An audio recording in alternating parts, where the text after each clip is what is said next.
Okay, so we're down in Birmingham now, getting ready to see the Happy Mondays 30th anniversary tour at the O2 Institute. So, Bez, how come you dance like a 20-year-old? I mean, I don't really. You must be like the best professional dancer going. Yeah. I'm a creaky dancer these days, not instead of a freaky one. Freaky one. No, yeah, all my bones creak. But yeah, I wish I did dance like a 20-year-old. It'd make life a lot easier. Yeah.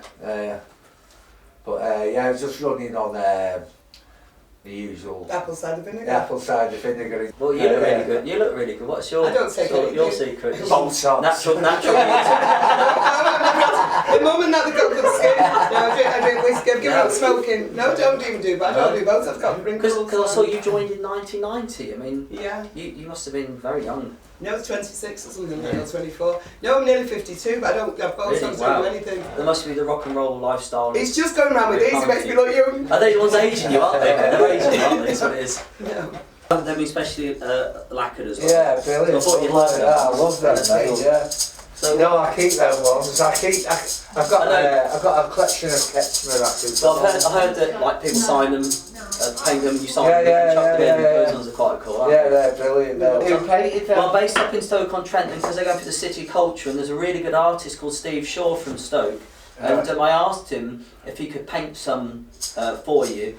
And he spent a day doing these. Yeah, they're really cool, aren't they? Yeah, Before you like them. So that depicts like the pot banks and stuff. That's all like the Northern Soul. Yeah, have you been to Stoke? No, I have been to Stoke, but I've been to the Northern Soul venue there.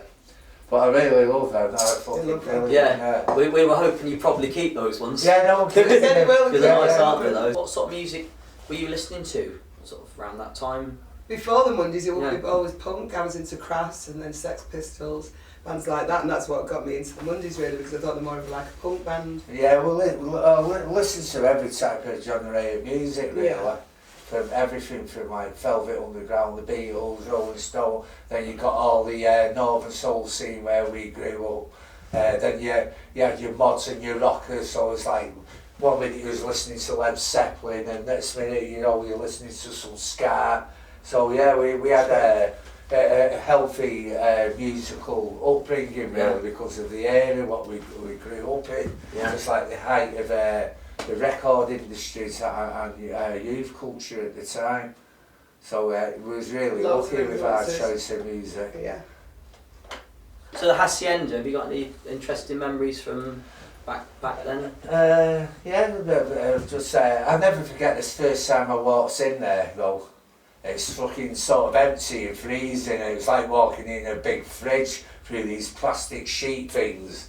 And you walked in and you daren't take your coat off because it was that cold.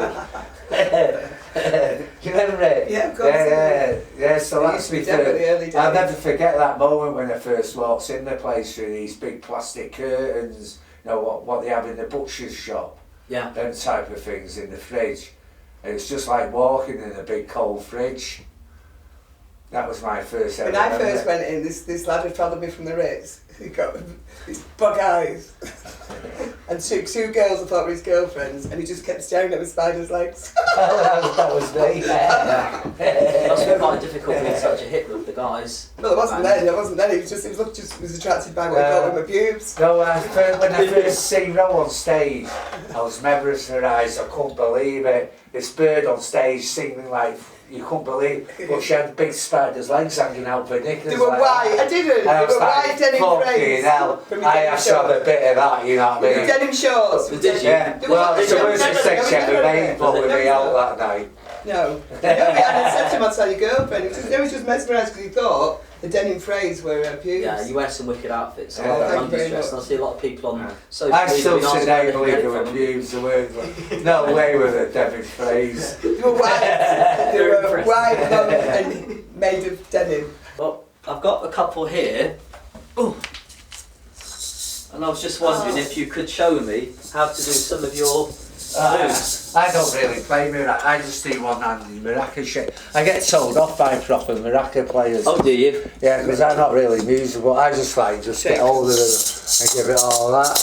Yeah. Yeah, just do 1, 2, 3, 4. as long as I keep time. But I remember when I couldn't even keep time, I just used shaking wildly out of time as well, you know what I mean, which is really hard to do now you know what time is. Yeah. Yeah. But before I knew actually about keeping time, I just used to shake him any old way.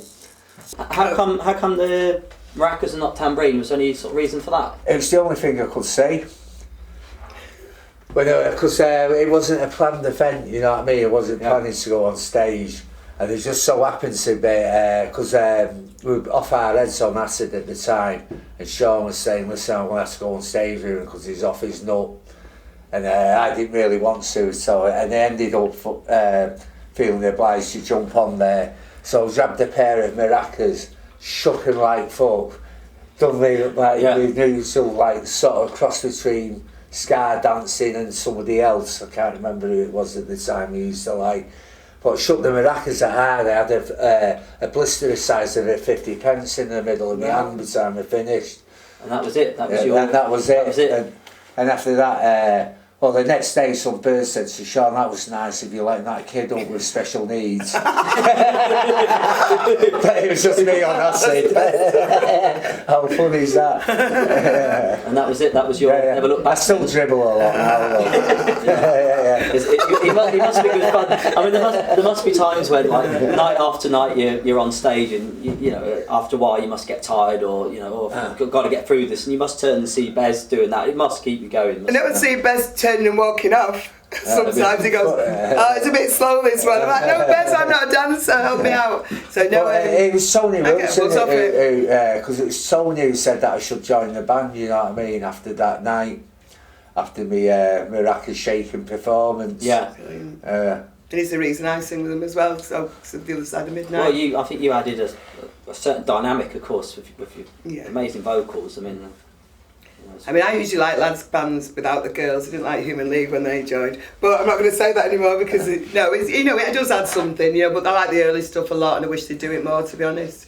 So yeah, I mean, I've got a lot of the original vinyl. I like Cuff Jam, I like Tart. I love the songs I got into them because they don't do enough for me sometimes. So, you know, so I hope that's not my fault because I'm there. But I just miss some of the early stuff. But I love that they're doing some early stuff, and this tour is good. Do you think there'd be any more like new material out then, or different sort of album? We started stuff. It's just difficult because the dynamics, and Sean does Black Grape. Yeah. He's always away doing his stuff, I'm doing my stuff. So we can all get together at some point. We did one in Panama. We did start some tunes that started off, so they're there to start. They're really good. There was one called Lollipop Man that I love. So yeah, we've started them. So Alan McGee said he wants an album by, I think it's the year after next. So right. Wait, we might have We'll be nearly 60 then. Yeah. You probably just have to slow the after-show parties down a bit. What does it mean to you being in the Happy Mondays, would you say? It's everything. It's brilliant because it changed my life. It's brilliant. I wanted to sing with them. It took me a while to get into the band, and it's like when you have a little dream. It took me about 6 months before it came true. But when I sang on Step On, couldn't believe it. Went straight, and we were doing Top of the Pops and G-Mex.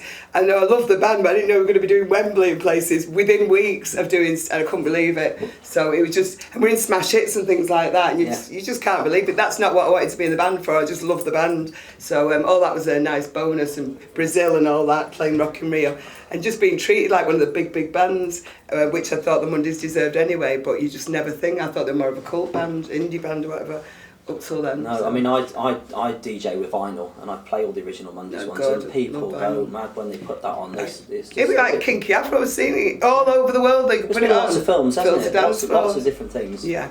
So, well, look, you sound like you need to really have a bit of a rest to your voice. Yeah.